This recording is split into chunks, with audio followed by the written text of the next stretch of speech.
Thomas stood at Farquhar, the top station of his branch line. He had run round Annie and Clarabel after the morning journey and was enjoying a short rest before the run back down the valley.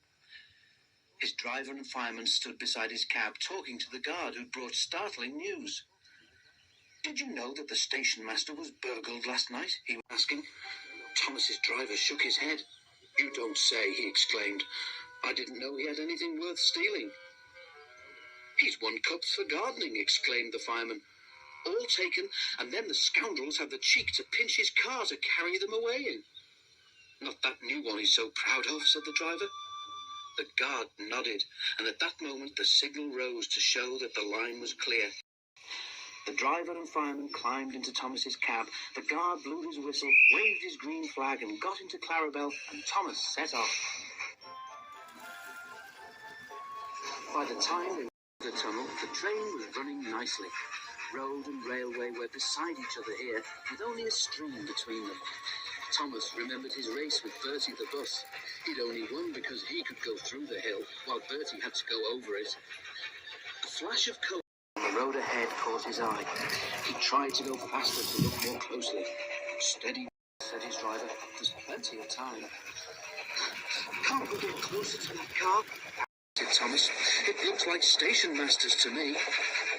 "Lots of cars look like that," laughed the driver, but he opened the regulator and they began to draw level. There were two men in the car. They waved when they saw Thomas and tried to go faster.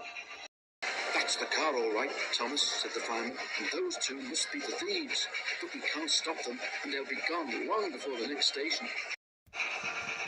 "We need pencil, paper, and something to put a note in," said the driver. "We'll throw a message out to the next signal box." Quickly, he wrote the note, and they put it in the fireman's empty lunch tin. Then, drawing ahead of the car, Thomas whistled to attract the signalman's attention. They slowed so that the fireman could throw the box up to him, and as they went past, both driver and fireman shouted, "Police!" at the top of their voices. By now, the stolen car had gone well ahead, and Thomas did not see it again. But the signalman telephoned police headquarters at once, and the thieves were stopped at a roadblock about 10 miles further on.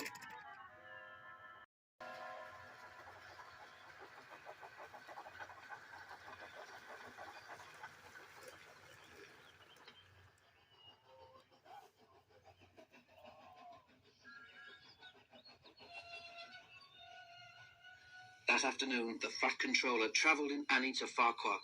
When he got there, he and the station master climbed onto a porter's trolley. They told the passengers the whole story, and the station master thanked Thomas, his driver, and his fireman for their prompt action. The passengers cheered loudly, and they cheered even more when they heard that the station master's gardening cups had all been found undamaged in a sack in the boot of the car. "A long time ago," said the Fat Controller, holding up his hand for silence, "Thomas showed how valuable he is to the smooth running of my railway. I am sure you will all agree that today he has once again proved himself to be a really useful engine."